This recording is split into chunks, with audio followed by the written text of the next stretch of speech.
I realized that my engagement rate actually drops if I'm being more consistent. Interesting. If I do it every single day, engagement drops. And now I try to do it once a week. My engagement rate is roughly 3 to 4x higher. Really? That's mind-blowing. You can make it as a hook. Hi, my name is Harris, and I'm the co-founder of Jupitrr AI. We're an AI agent to help people make video editing 10x faster. Video is such a game that nobody actually learns like that deep. And I'm trying to learn everything from scratch in all platforms. Creating content on LinkedIn give you an opportunity, a ticket to people who usually cannot get in touch with. Yeah. And it's not about the mass, it's about the quality. It's about that 1-2 people, the valuable connections that you can meet, maybe just once or twice in 3-6 months. So that's the magic of LinkedIn. It's a different game. I was like, hey, how can you actually get inbounds? Like, build a personal brand. But what is personal brand? I have heard of the word before, but I've never known what is that exactly. As we keep continuously moving into the AI and the AI agent world, really the biggest differentiator is going to be attention. How do I grab attention versus you? Like how do we do that? So our focus is that we want people to... Hi, Harris. Welcome to the pod. Thanks for having me. Let's start with your immigrant journey, Harris. I know you are born, raised in Hong Kong. You're from Hong Kong. Exactly. But you've explored some different places, different cities that you've lived and explored before coming to the UK. So where did it all start?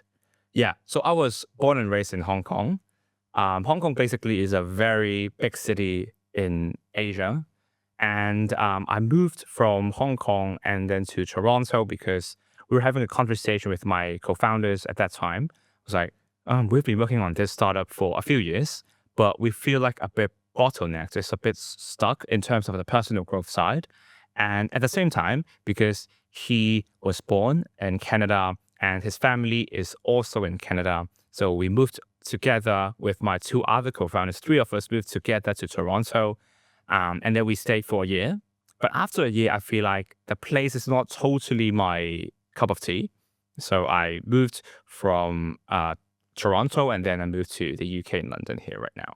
So what was the main reason for moving? I mean, I'm sure it wasn't the weather, because a lot of people complain about the UK weather also. So yeah, I think there are 2 things. Like number one, I think it's like definitely the startup culture. The startup culture here compared to Canada is a bit more vibrant. In Canada, people are good at research, in labs maybe. They are more technical, which is great. But at the same time, I know what I'm building right now is it's like a video editing software in AI, targeting a bit more prosumer side. London is a better place for me to get in front of the audience, the customers, potentially investors as well. So that's the first reason. And the second reason is pretty straightforward. So my partner is actually studying the master's in London. So we have a long distance relationship. And I visit her like 2-3 times a year. And when I come to London as a visitor, I actually quite like it. So that's why I'm like, hey, instead of moving together to Toronto, what about we move together to London? So that's like the whole story of why, like, I think London is a great place for me right now. The weather is not that bad actually. I think like in other places like Hong Kong, super humid, super hot. Yeah. You sweat all the time. And in Canada, it snows a lot, especially in winter, of course. So the weather isn't perfect as well. So it depends on what kind of weather you like. So yeah, I think it's totally fine for me. I actually love the weather in the UK, and a lot of people will find that strange, is simply because I lived in Dubai all my life, and I mean we had just 2 seasons. It was either hot or super hot. So I think here we've got 4 seasons. I mean, it's great that I get to see gray skies because I just appreciate the sun even more.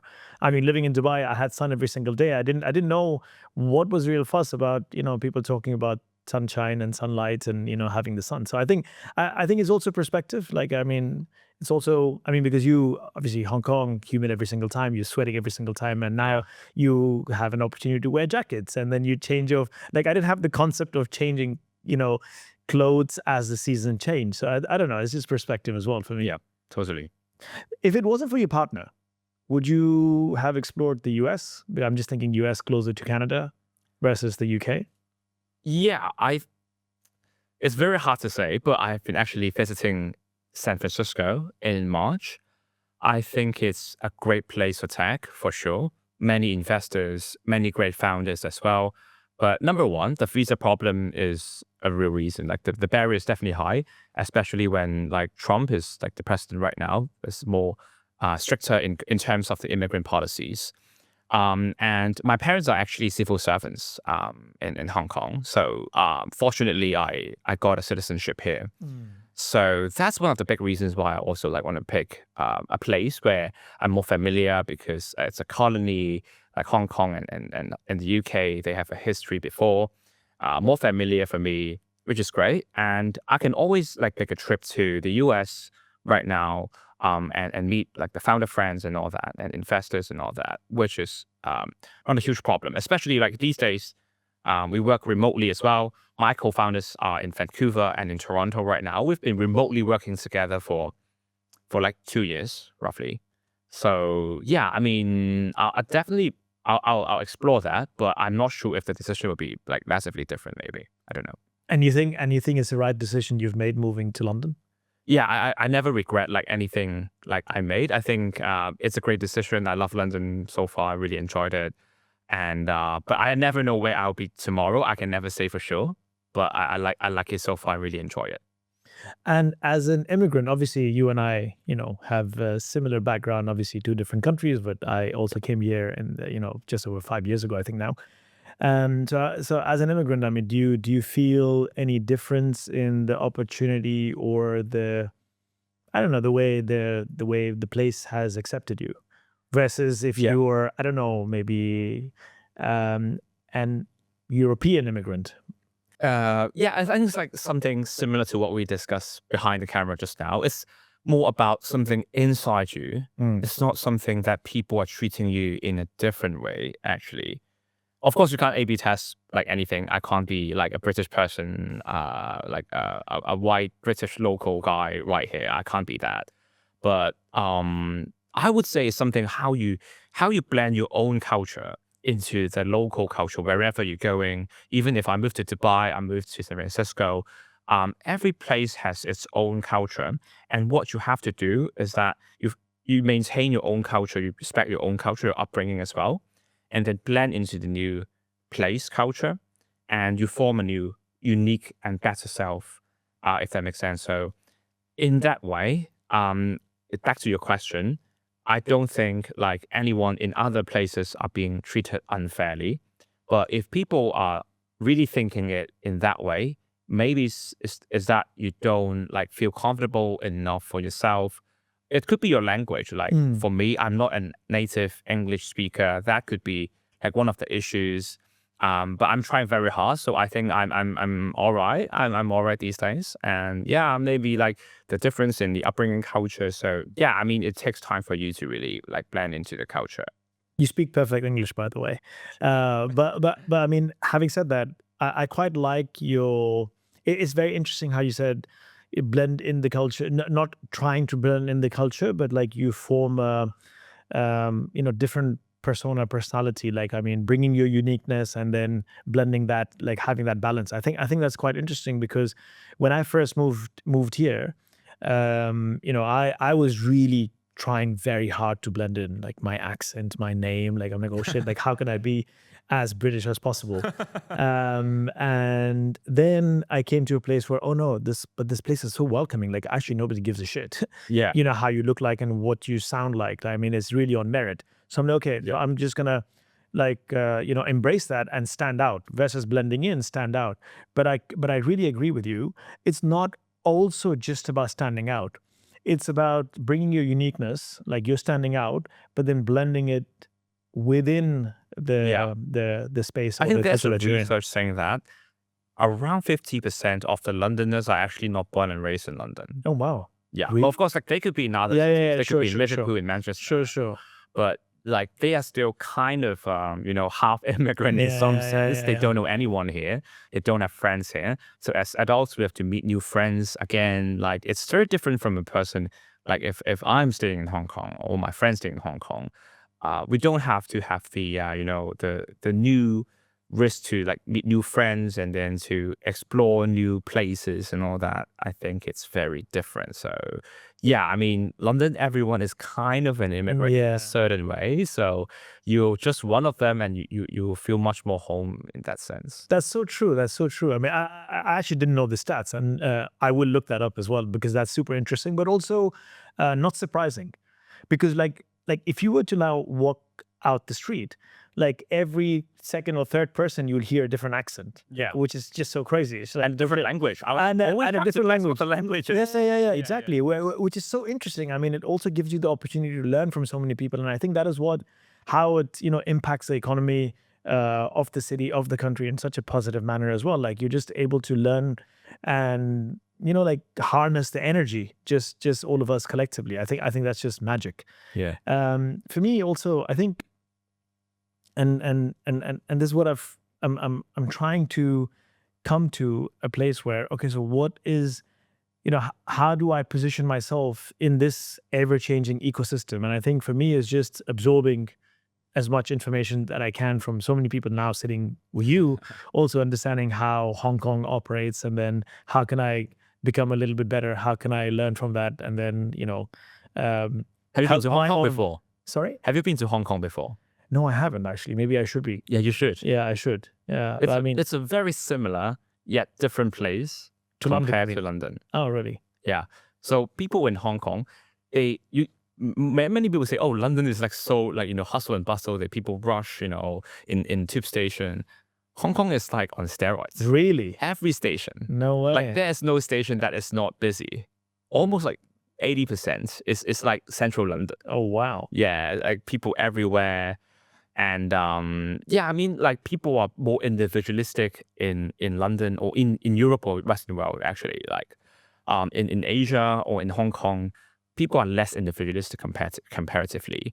They think more in a group. So our upbringing is more about what we do, and like what are things that we do will not affect the group, the community. It's a really big thing. And extreme is Japan. Japanese people are very polite, very humble and all that, because they have an extreme like so-called Asian culture. So in the UK, people are like, oh, I can have this like red colored hair. I can be purple. I can have my hair like 2 feet high, whatever. Yeah. Nobody will like judge me. But in Asia, it's very different. So maybe that's something you can experience when you go to like place like Hong Kong, and maybe like Japan, Korea. It's like very interesting, like a cultural shock as a person if you're from like the UK. Oh, well, I mean, I can relate, right? So because I'm ethnically Indian, so India is the same. Like, I mean, if you've got long pink hair, like people will. Oh yeah. Then it becomes a problem. People will judge. But also the Middle East. I mean, even if in the Middle East, like, I mean, it's not. I mean, yeah, I think London is pretty unique. Maybe the US perhaps the same as well, but it's pretty unique that it is very.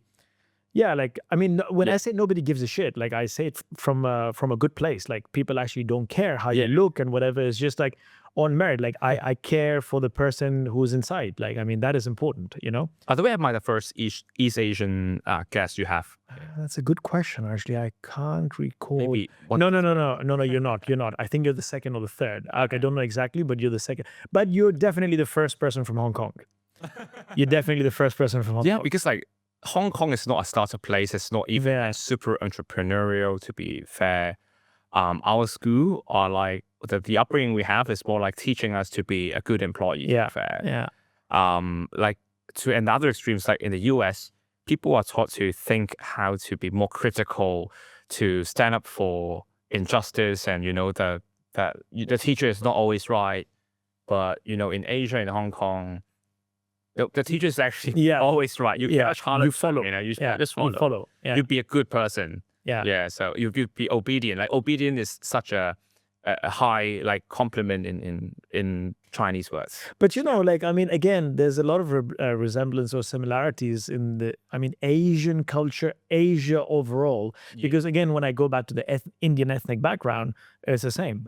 Like the teacher is also like, I mean, in a lot of cultures in India and religions even, like the teacher is given the same space as, like a parent, or sometimes even godly, because it's like, okay, so the teacher's always right and you follow the teacher, you respect the teacher, you don't question.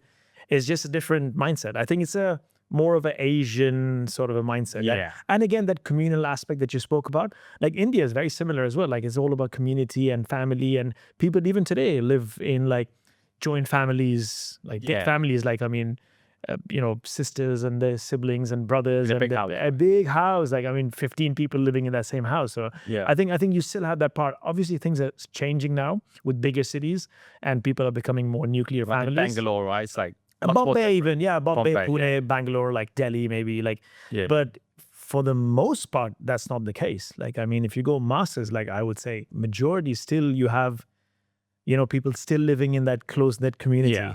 It's all about community, your neighbors, is everybody's one big family. I've got an interesting hobby or something like I go onto YouTube.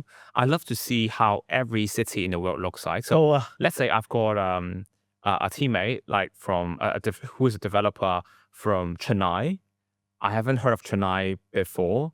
Hiring him, but I think it's a pretty big city. Yeah. In India. But I only like Mumbai. South of India.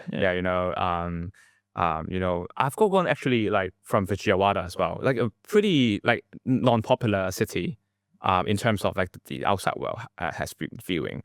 I like to go on YouTube and type, let's say, Vijayawada walk, and I'll see how it actually looks like in the city.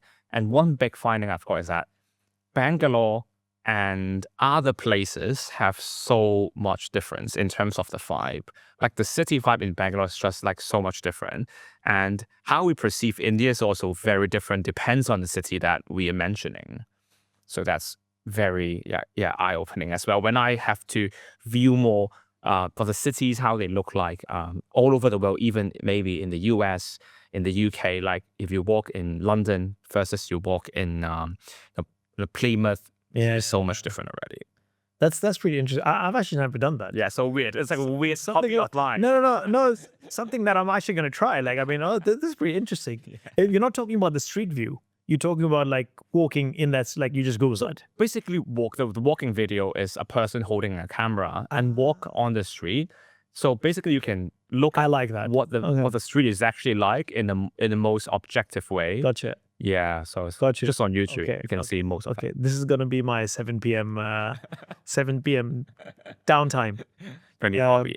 So, walk me through. Obviously, where we're gonna speak about Jupitrr AI and all the amazing things that you're doing. To be honest with you, like what I said before we started the pod, I'm actually waiting for an AI editor to actually do what it's supposed to, and I haven't found anything yet. So it'll be interesting to see where you're at and why you came into the space. But were you always entrepreneurial? I mean, because you said you grew up in Hong Kong. Hong Kong is not a very entrepreneurial society. That's not what you're taught in school.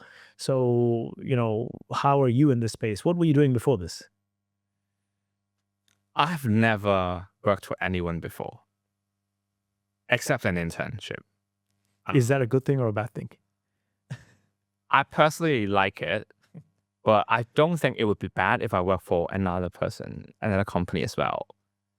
So basically, I was in university and I've been taking like photography freelance jobs and there's some gigs, and then to help like corporates, some maybe schools to take pictures and videos. And I discovered the problem of, hey, actually, there are not many ways to actually get the businesses and the clients. It's all from referrals, but it's 2017 at that time already. It seems so old school.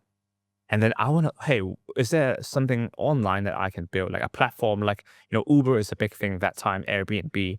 Can it build like something like an Airbnb, but for freelancers? And I said, oh, there's a platform in the Western world, it's like an Upwork, Fiverr, but in Southeast Asia, there is no such thing. So I built the freelance platform for Southeast Asia. So I went to Hong Kong and of course Taiwan and Singapore to grow my business. We've grown to 100,000 plus like users, helped over 40 different industries people like graphic design, UI, UX, or marketing, photography, videography, etc., and to help them match with the employers basically in that place. So that's how I started my first company. And then I discovered another problem. It's like, oh, actually people from my first company called Freehunter, when they start to get more freelance jobs and they want to have something inbound instead, they don't want to apply for the jobs eventually, some of them. So I was like, hey, how can you actually get inbounds? Like, build a personal brand. But what is personal brand? I have heard of the word before, but I've never know what is that exactly. So the answer is not video. The answer is not social media, because if it was that easy, that I won't be building Jupitrr AI right now. It's not that straightforward. What they were saying is that I go to those breakfast meetings. Have you heard of like BNI before? No. So BNI is basically the biggest offline network for let's say business owners. So they gather 6:30 in the AM in the morning and meet for 2-3 hours, and then like share business cards. Sometimes there are some new guests. Oh, yes. Okay. Things like that. Yes. It's like networking events, but like a more community vibe of networking events. But the conversion rate is pretty low, as I heard from some of them. So I was like, is there a better way to do that? Is already like at that time it's like 2021 or two. So I was discovering ways to actually make it something smarter, and of course apparently AI is coming out. And I saw that video is doing like so great. I try to make videos myself and put onto social media, and it took me like 6 hours to edit a 30-second video. It doesn't make any sense. Like I use Premiere Pro, of course, because I was a videographer. I make editing for my videos for my clients. And at the same time, I'm using CapCut. It's a newer tool. Yeah. Supposed to be faster, but still took me like many hours to edit a short video. And I think it doesn't make any sense. It's boring, repetitive. So that's why I founded Jupitrr AI to solve like the problem. Wow. So actually, this, you actually got my attention when you said to build a personal brand, it's not social media, it's not video. Talk me through that. What is it? At that time, people are using more old-fashioned ways to give out business cards to meet people. So when you know more people, very interesting, people in Hong Kong, like the Gen X generation, they have a habit of like doing selfies and they post on Facebook. They don't use LinkedIn at all. But it's actually pretty much similar to LinkedIn, just that the culture is a bit different. And some of them actually have been building a personal brand on Facebook already, but it's not recognized in the other parts of the world. So if you're a SaaS founder, if you're an online consultant, you're a business coach, etc., you cannot use this way. It's not recognizable, and the algorithm, the platform is not built for you to make business. So in Hong Kong, it's usually either offline connections, referrals, like how you build up your reputation. It's too slow, it's too not scalable. So that's how we want to use like other means, pretty much like LinkedIn content creation, or even on YouTube these days, YouTube Shorts, Instagram Reels, to make exposure. That's the way you can put your hard work and gain your return in the fastest way. We always say that as a student, if we study hard, it's more likely we have like a positive correlation to get good results. When we work as an adult, it's not the case. Luck comes in too much. You meet this famous person and then you suddenly, have much more businesses with those clients. So that's pretty hard as like an early adult in the past days, but it's no longer the story these days, because you can always actively make content like videos, your LinkedIn post, and gain your followers, gain your audience. You can have a group, you have a community, you can sell them, courses, something you know about your past. You can do one-to-one coaching, you can do consulting business. You can always build your own community through your hard work. And that's the magic. That's what has changed the whole personal branding story. No longer a 10, 20 year, and you need to serve your clients, and you have to have your client to tell another potential client about your service, how good you are. But it could be something like 5 times faster. And but bear with me, it's not like super quick. It's not overnight. You can't cut corners as well, but it cuts down from like 10, 20 years to potentially like 1, 2, 3 years. That's massive. Yeah. And I can 100% resonate with that as well. I mean, Also, the landscape has changed. I think, the reality is each one of us has a personal brand. Yeah. Some of us are consciously working towards it. Most of us are not. That's the difference, because we all have a digital footprint, Yeah. right? So I think the biggest leverage anyone can have today, not only a startup founder, just anyone, literally, is to consciously start working on their personal brand.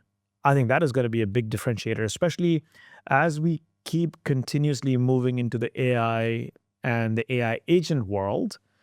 Really, the biggest differentiator is going to be attention. Like, I mean, how do I grab attention versus you? Like how do we do that?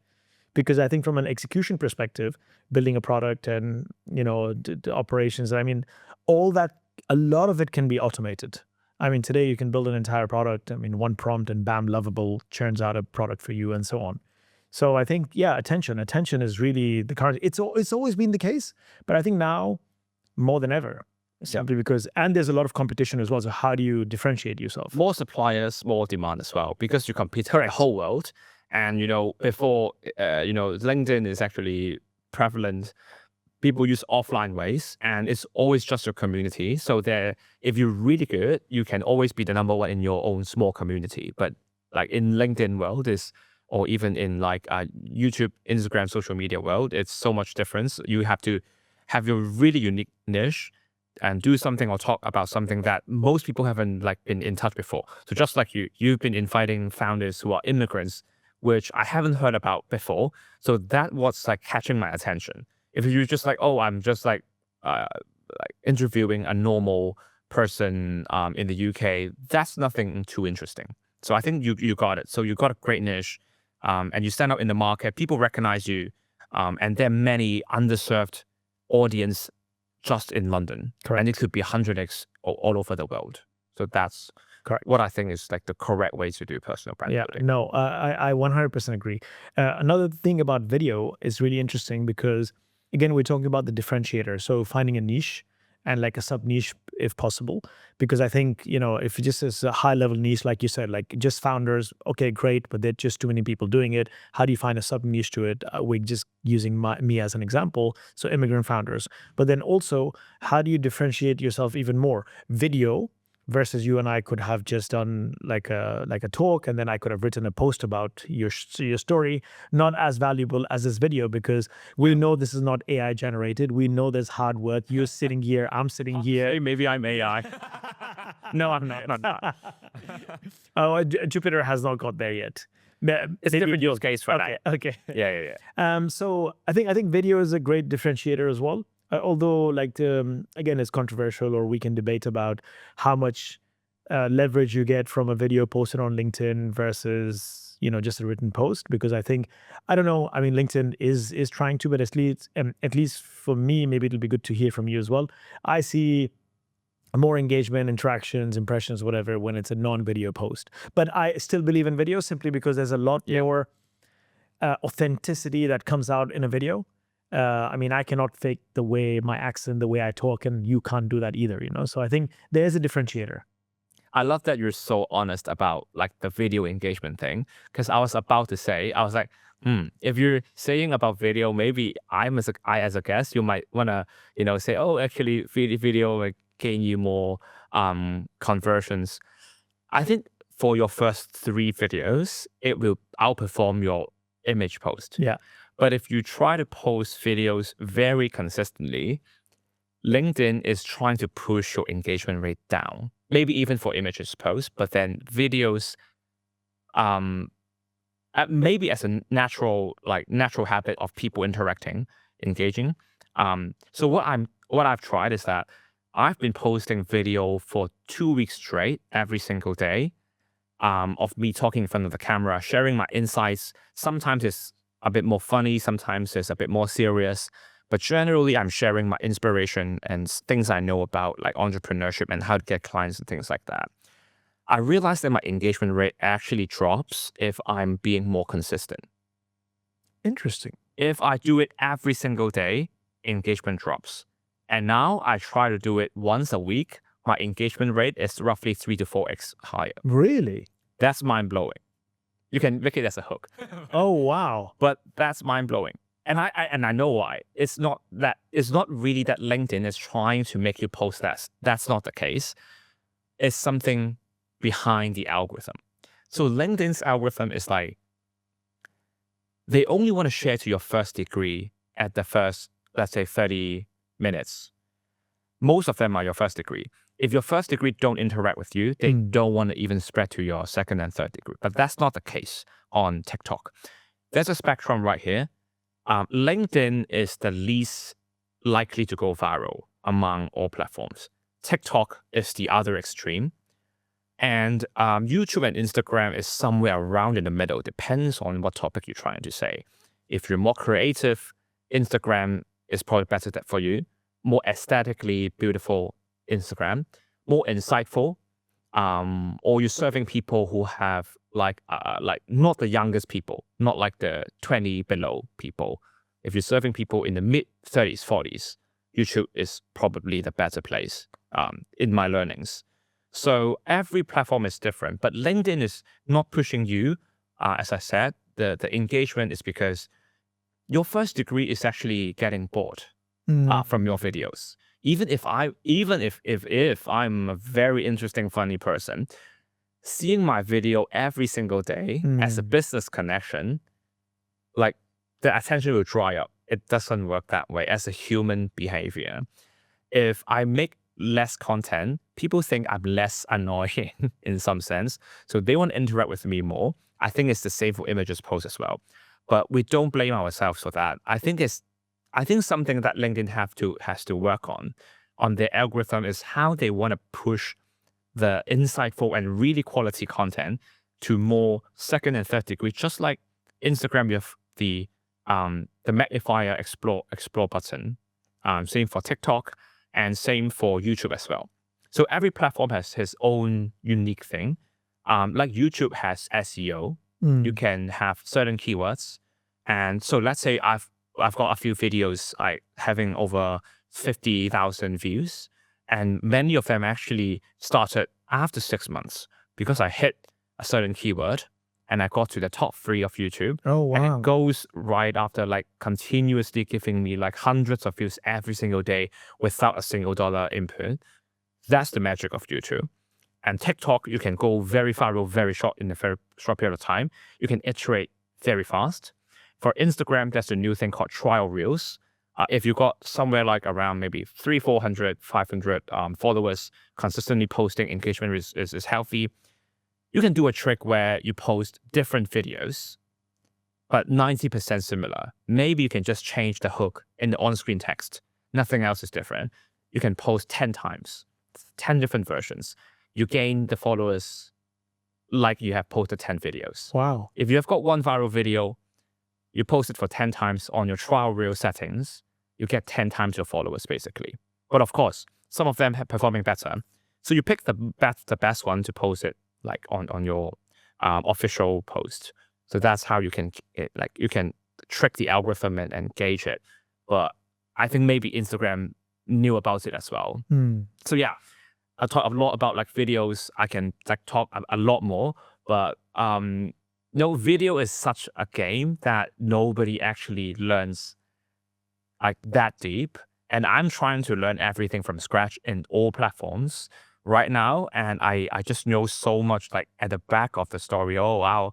These videos and these social media have such a mind-blowing algorithm behind and how we can change it. Like LinkedIn is not pushing to second degree unless your first degree likes you, and then you can get more second degree and then your third degree and things like that. And when your users, Jupitrr AI users, are they making the videos primarily for LinkedIn? Are they pushing across like where do you see your videos or your edited videos are performing, or where they're really going? Like, where's the biggest space? Is it TikTok or? I think it's pretty much spread across Instagram, LinkedIn, and YouTube. If I have to say, maybe Instagram is the highest, but honestly, I think my users got it wrong. They shouldn't post. I shouldn't expect like 60% of them posting on Instagram. And I'm taking user call these days. Wow. It's a 15-minute user call. they can book it through like my email. And in those 15 minutes, I realized that most of them don't know too much about videos. And they have been making videos for like a whole year sometimes. Wow. And they don't know a lot of the things. Oh, if you're actually spreading these like content insightful, that has so much value, but you're serving the audience of like mid-40s, mid-50s people, you should go on YouTube. You should not go on Instagram, because the people who are in their mid-50s going on Instagram is much less compared to YouTube. And if you're making aesthetically like creative stuff, Instagram is right, but Instagram is overrated. It's overrated. LinkedIn is underrated. Even YouTube is underrated. TikTok, I think it's fine. Yeah, I think it got its own hype, is in a good equilibrium. If you are a B2B high ticket person or doing high ticket like B2B businesses and all that, even prosumers, LinkedIn is so great. You don't have to go viral. If the first degree connection recognize you from your videos, even if it's just one video per 2-3 weeks, it's massively helping a personal brand already. And it's about whether they recognize you, and when they need that service, they think about you. Or even when you post more, you can get more investors' attention as well. So let's say for myself, when I started posting more on LinkedIn, I get DMs from VCs, from tier 1 VCs in the US. I have no reason why. Of course, I won't ask them, hey, where do you know about like Jupitrr AI? I won't ask that question. It makes me seem like dumb, to be honest. But that happens. Creating content on LinkedIn give you an opportunity, a ticket to people you usually cannot get in touch with. Yeah. And it's not about the mass. It's about the quality. It's about that 1-2 people, the valuable connections that you can meet. Maybe just once or twice in 3-6 months. So that's the magic of LinkedIn, and it's a different game. Yeah.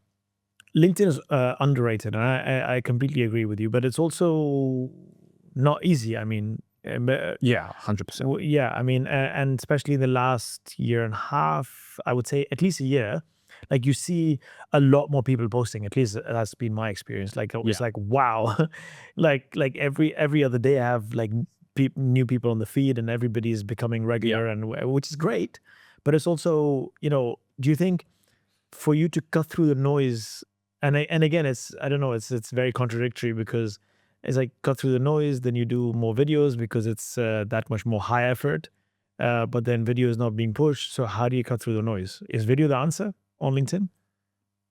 I was about to say this, but then video, like if videos is still not too popular on LinkedIn right now, why am I still making videos on LinkedIn? And that's a catch, because I have been in touch with the LinkedIn team in San Francisco online, and then I'm told that they will be very big on LinkedIn very soon. Or even you can look into the COO of LinkedIn.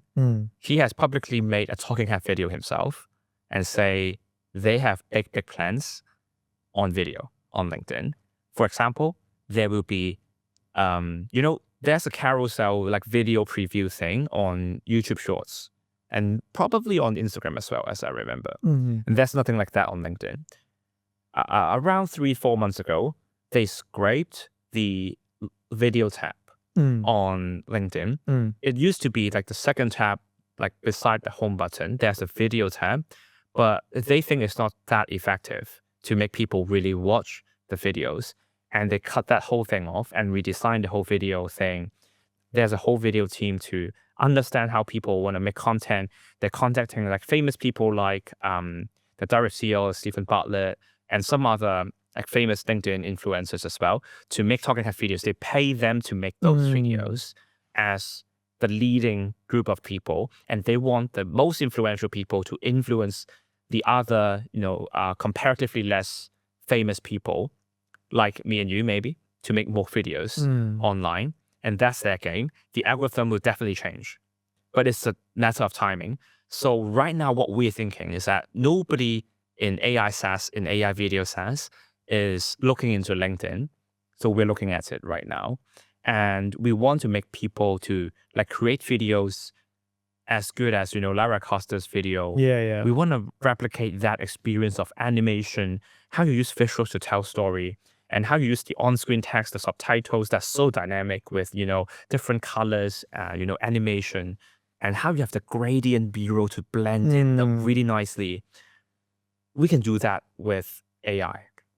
So that's what we are building right now, to replicate those like fancy experience with just a button, one click, and then we can make those videos for these people, these business creators, consultants, and coaches.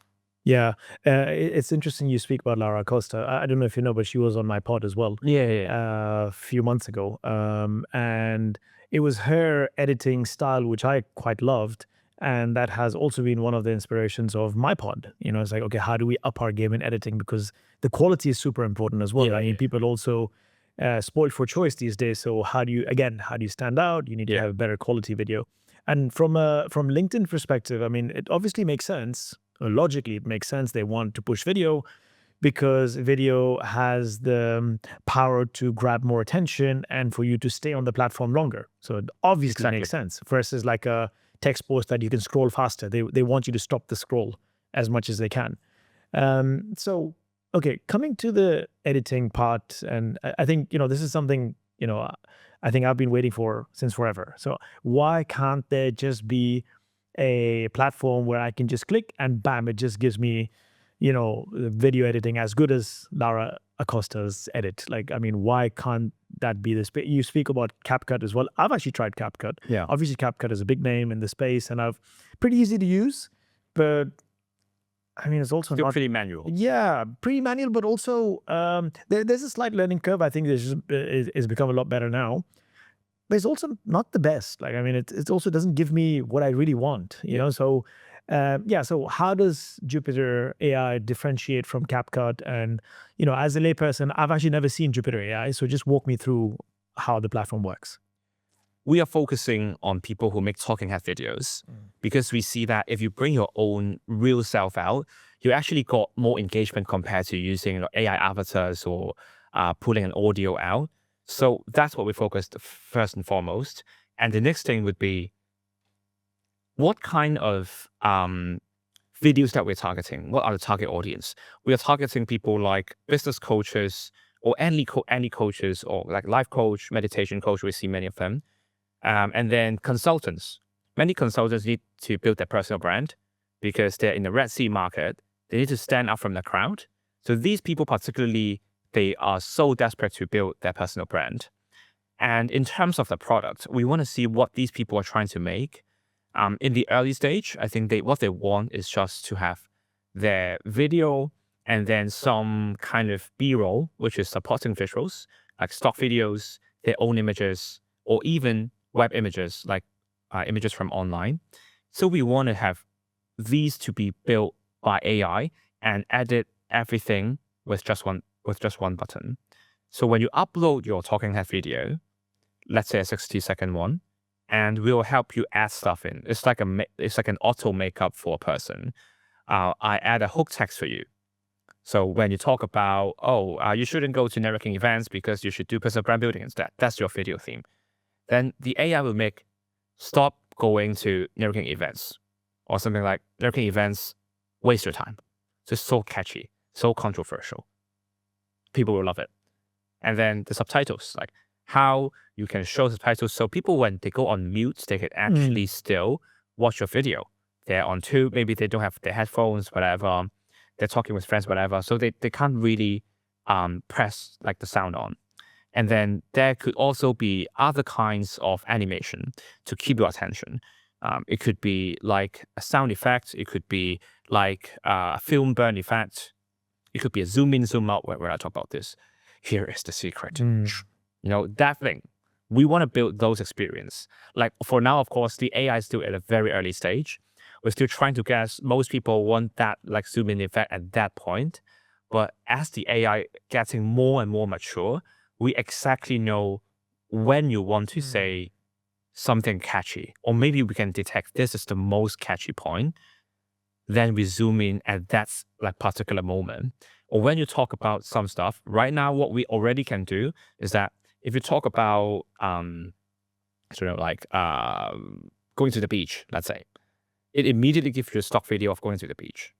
But what we can do next is that we are building your own B-roll library. So basically, when you're taking your own videos, when you go to the beach, when you have a coffee shop meeting, you shake hands with your friends, whatever, you have all those kind of footage, and we can use AI to understand what your footage is about and pull that in to your video. So when you say, oh, it's pretty stressful this week, that's what I learned this week. I went to a business meeting and blah, blah, blah.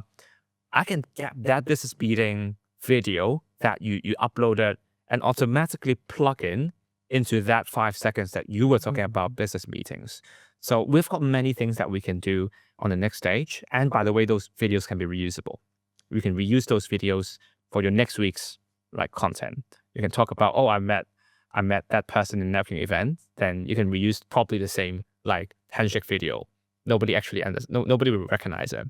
So yeah, that's many things that we can build.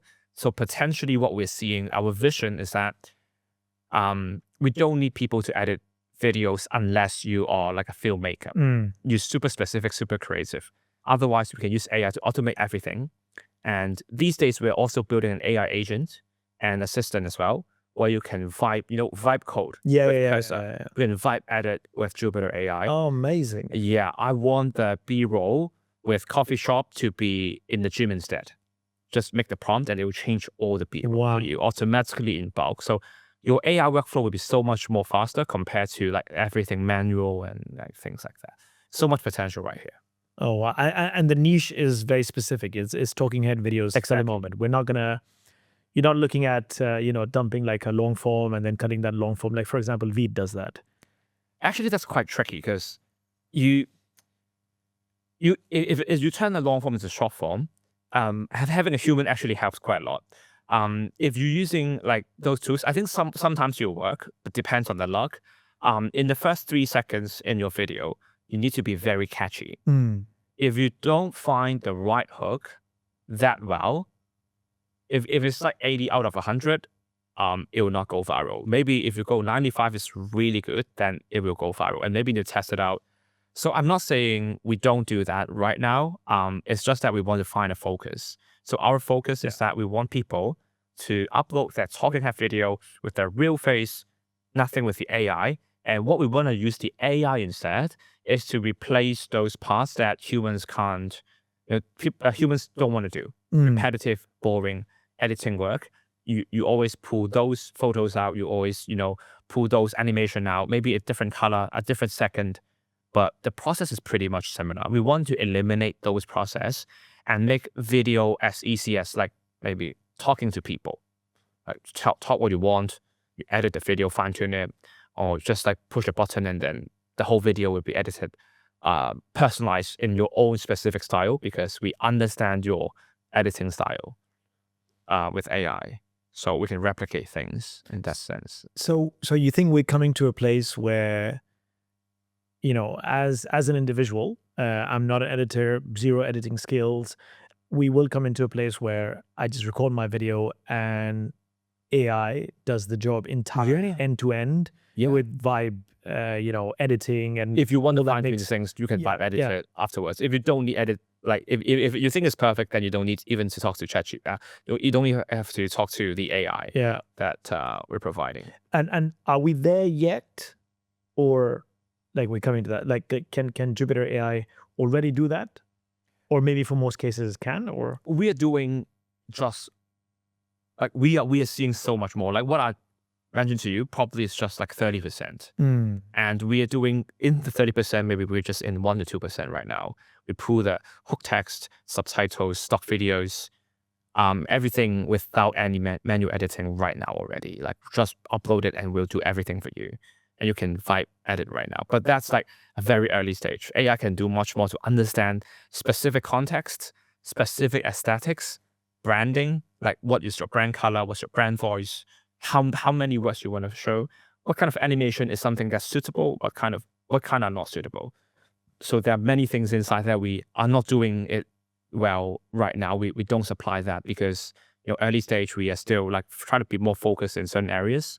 And we have a very small team right now. We only have 6 people in the team currently. I love that. Well, I mean, I can already see it. I mean, I don't think it's if, it's only when. Yeah. I mean, the world is like really transforming, which is just Yeah. so exciting to see. And hallucination is a big thing. That's also big. ChatGPT 5 is coming out. Yeah. Our team is so eyes on that. Yeah. 5. All of us, I think. What is it? I mean, if your API can handle complex questions with very low hallucination, that will be massive. Huge game changer. Because Yeah. AI SaaS these days, many of them don't perform that well because of hallucination. Yeah. And that's a big problem for us, right? Yeah, I mean, we have a similar problem as well. I mean, obviously for Plum, Right. our HR company, I mean, we're embedding AI in every feature that we're doing. But hallucination, I think it's just every time we think that we want to do more, we're like, no, we can't, because like it breaks after a certain point. It's breaking, it's hallucinating, and then we have to just, okay, let's just pause and wait until the AI actually becomes better. So I think we're all waiting for it. I mean, obviously you and I are having this chat and you're getting me really excited. I'm like, another thing I'm really going to try is like, oh shit, like you've encouraged me to now double down on talking head, because that's something that I really want to do. But the editing part also becomes a very big friction point. Yeah. And when it's your personal brand, like you're very emotionally attached to the personal brand and you don't want to put out something that is crap. So I'm pretty excited to look at Jupitrr AI. Especially you got such a nice setup right here. Exactly. Putting like camera and you're talking to the camera, that would be so amazing. Yeah, for sure. So soon you'll see a new registration coming your way anyway. Wow. But I mean, obviously I have got you in the seat and I'm getting to know you and I'm getting to know the product. How are people finding you, or how are you people finding people? Like, what's your go-to-market strategy? Well, actually, I built my first company with SEO. So that's also like how we built our second company as well. So we've been building a lot of content online. And when people search us, like even in ChatGPT, there's a thing called LLMO right now, which is like SEO, but in ChatGPT or in Claude and all those LLMs. If you try to ask, what is the best AI video editor? There is a 30% chance that you probably see our name there. But it depends on what kind of person you are, because ChatGPT will actually customize the answer to every single person. But 1 in around 3 users that I'm taking a call with, and when I ask them, how did you find us out? They will say it's ChatGPT. That's crazy. And searching is still like our big game right now. And what I'm planning is to do more videos with me and my team as well. And those will be like more going like virality side, and also on like the search side as well, will be a big part of our game. And of course, right now we have 150,000 users.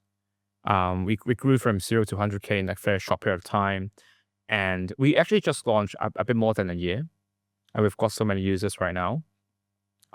We launched on Product Hunt as well and got number 1 of the week. Yeah. So among 1,200 companies roughly. So it's a massive thing. When we launch on more platforms, we got more hype, and then more newsletters like band bites like covering us, and some other directories covering us. So these go like, a lot of them are like word of mouth. It goes so natural. But to be honest, we are still seeing how we can scale it up right now, because we already know a lot of people who are doing word of mouth, organically spreading the words. So how can we go even faster than like that like straight line that grows? We can do exponentially that. So that's something that we're working on. But yeah, I mean, in the end, the product is the most important point. You've got a great product, people just tell their friends about it. You've heard it so much about it. I mean, there's no marketing that can beat around like a crappy product. Like ultimately, you've done a great job in marketing, SEO, AI search, but then eventually people are going to touch and feed your product. Yeah. And especially if the expectation and reality does not match, I think that's even worse. Like if you have great marketing and with this big hype, product hunt, number 1, and then I come in if I'm like, this is a crap product, like that's just like detrimental to the product. And like in video AI, there are too many things you can do, which I'm so shocked, because when I talk to the users, they don't know that there are many kinds of videos that they can do. It's like upload an audio, avatars. You can do audiograms. You can do long form, short form, podcast, talking head. You can, you can do vlogs. You can do interview with friends. You can do like proper podcasts. So there's so many variations, and our users actually don't know that much sometimes about it. And It's not on them because video is still like in the very early stage right now. So yeah, even our competitors, some of them are trying to do too many things at the same time, which I don't agree with, because eventually you'll be just like a copycat. You'll be just like one another. You have no focus. You've got no use case.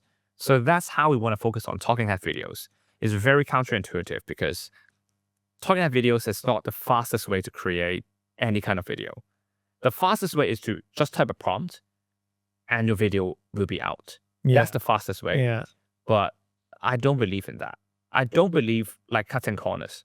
Like VO3 has that feature, but I think it's just a good demonstration. If you want to put that out in the business context, or maybe it could be good in the personal context, just for fun. That's good as well as a hobby. If you want to do it in the business context, get conversions, get clients, and get, real people paying you, those content don't get you anywhere. Even if you got 1 million views, I don't see that going anywhere. I agree 100%. And views not necessarily equate to dollars. Yeah. I mean, or conversion. Yeah. Talking about the conversion again, just coming back to the AI search, because a lot of people are talking about this now as well. So help the listeners understand. So what does one need to do to be recognized on AI searches like ChatGPT or Claude or whatever? So what is your strategy? I mean, is it again similar to how typical SEO works, just like good content and everything needs to be everywhere? Or the ironic thing is that we haven't been focusing on LLM mode. Like we haven't focused on that till today. We are starting to see how we can scale that up right now. Most of them are natural, but what we can do is to do backward engineering and see, okay, we have these kind of keywords and these questions we're ranking high right now. What accidents made us do well? And then we discover that some of them are similar to SEO. Some of them are quite different.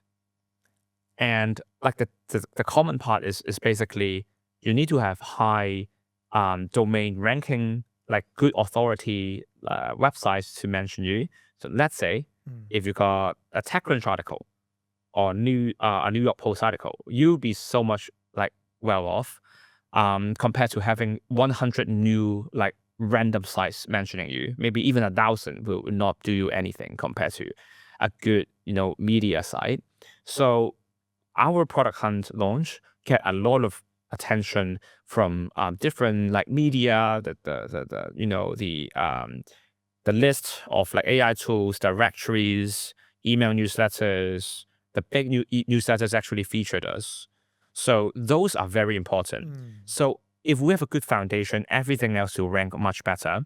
And the second part is like your website structure, also quite similar to SEO.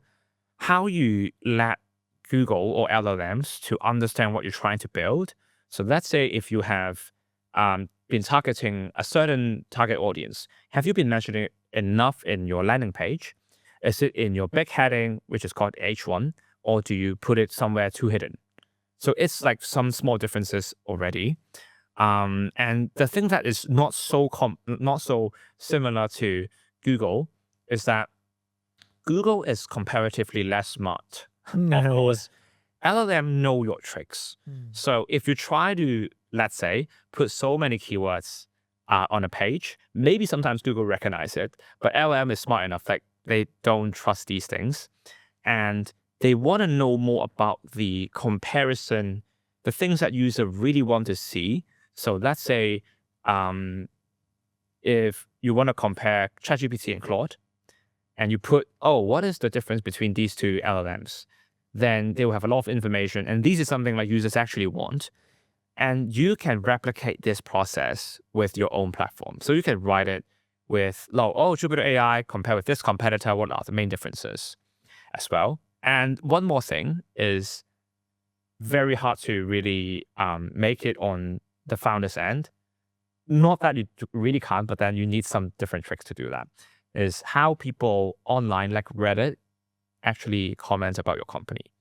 If you got like Reddit post or G2, Capterra, these sites to give like honest feedback with great traction behind those people who actually make the post, will massively improve like your ranking, when they talk about your product, your comments will be, more positive, and you appear into more eyeballs of like those people who search it. It's pretty complex.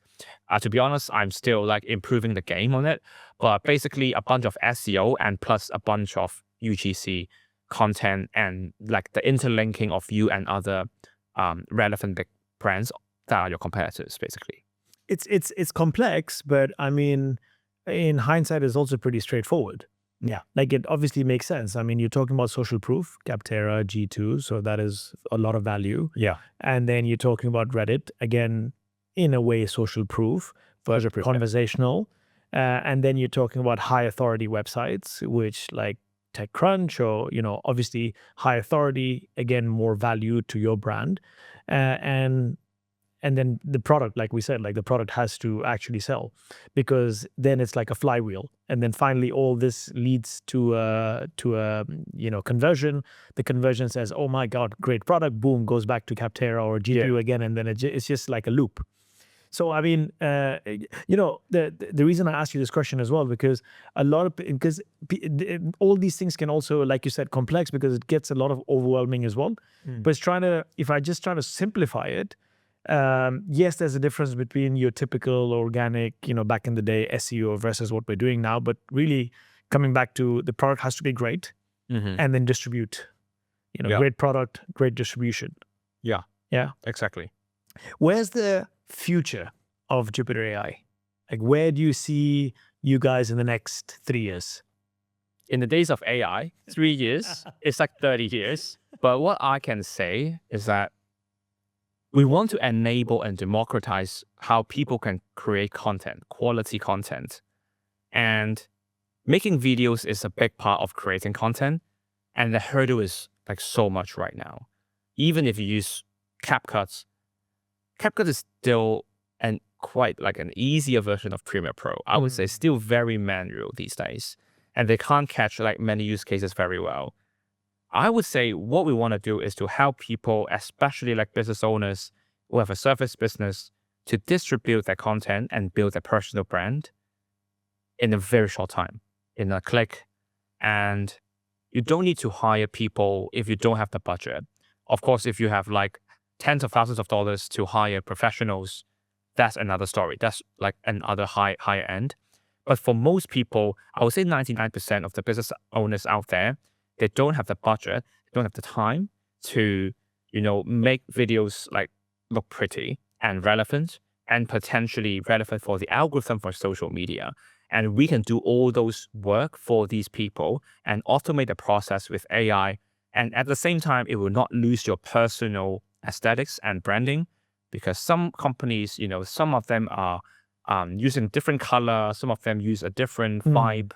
We want to understand each user and make the video for that particular user and company very well, that looks so much different from other companies. So these are all replaceable with the AI, and we don't need to necessarily find a professional editor to edit the videos in the future. I love that. And even if you have the budget, like you spoke about the time as well. So if you have the budget, but a lot of business owners actually don't have the time.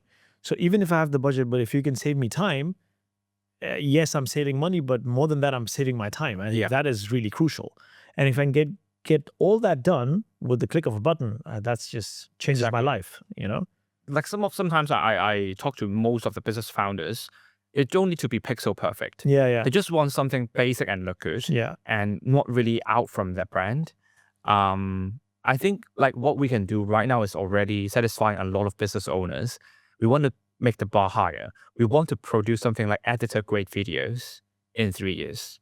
And the AI, like the new models these days coming out very soon, would definitely massively help how we can accurately predict what the user actually love.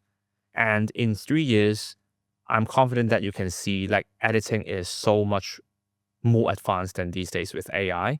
People these days automate their workflow, like using like N8N, using Make.com, Zapier. People are just trying to use AI to like make everything so much faster. But video is very difficult. You need to build from scratch, like every feature, the animation, and we are doing the dirty work for the people. So they eventually can put like this piece of work into their workflow, and content creation can be so much more faster. And this will become the new lead generation engine for people by making these videos. And by that time, LinkedIn's algorithm will be changed great. And you will see a lot more videos. And if you are right now making videos at the earliest batch of people, they're probably, I don't know, like maybe just a few thousand or tens of thousands of people, like very small amount of people making videos on LinkedIn or other social media. If you're doing it so early, it would be like pulling the Facebook ads in, 2013. Your CPM is so low, you'll get rich like faster than other people. So don't miss out the opportunity right now, and don't feel like LinkedIn, oh, it's not giving you free. Learn the algorithm first right now, because the algorithm change will based on what they have right now. If you know how to crack the system as early as before it launches, then after it launches a new algorithm, you'll be so much like ahead of others in terms of the video game. I agree with you 100%. I'm already big on video, as you know. This is a video podcast already. Exactly. But yeah, I mean, you've got me super pumped, super excited. Like for 100%, I'm going to try talking ahead of video, and I'm gonna give you feedback also immediately today. Please. So yeah, no, thank you so much for that. Harris, you've come a long way, and I ask this question to all my guests, like a last ending question.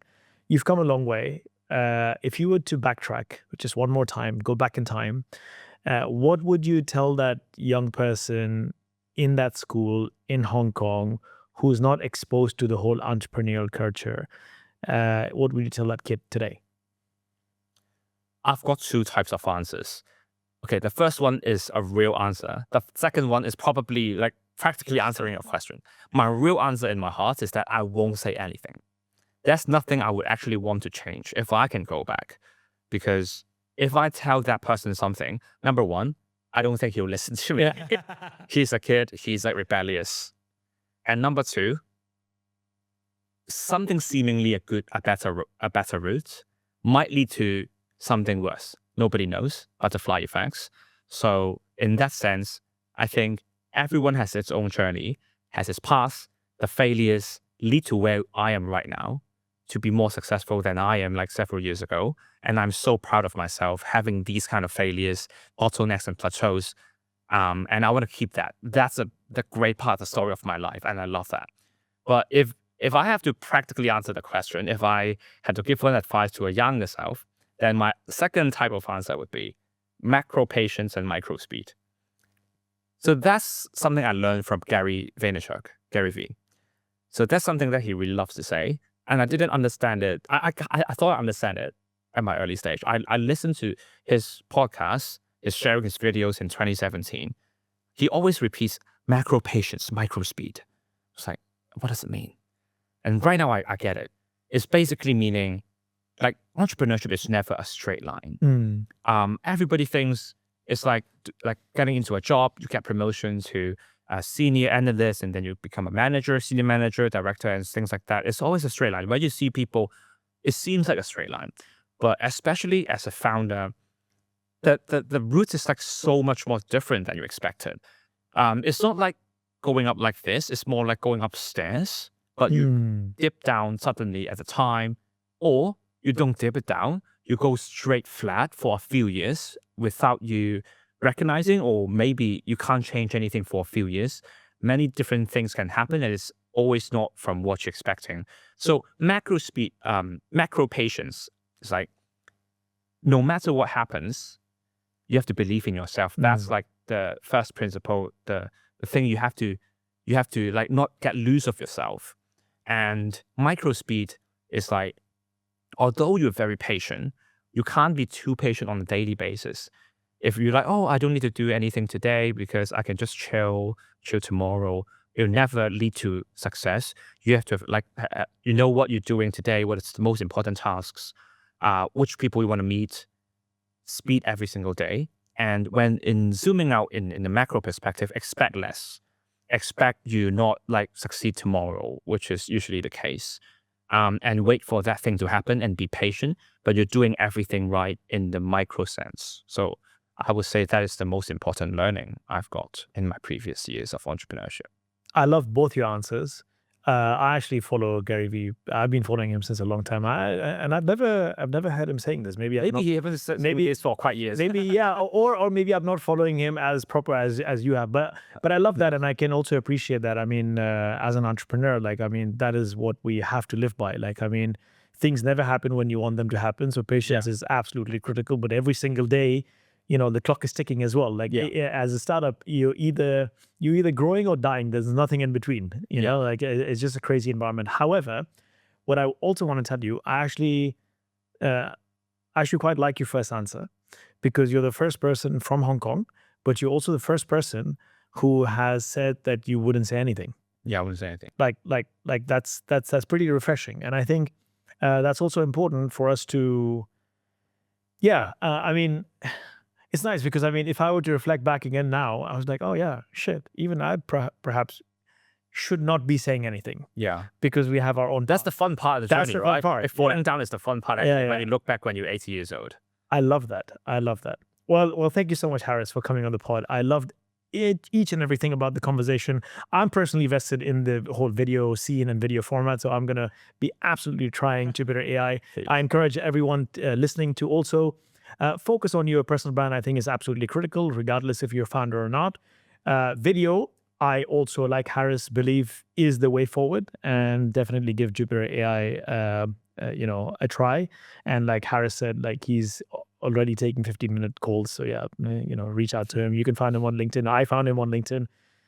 This was an absolutely amazing conversation. I hope you will reach everything that we've said in the next 3 years. Way before that, hopefully we'll be on another pod, and maybe it'll just be us two talking head. And we can review whether I can achieve it after 3 years. I'm sure you will. This video will be on YouTube after 3 years. It's on record already. I'll be watching it back. Yeah, it's on record already. Yeah. Well, thank you so much, Harris, for coming in. All the best. Thank you so much, Asim.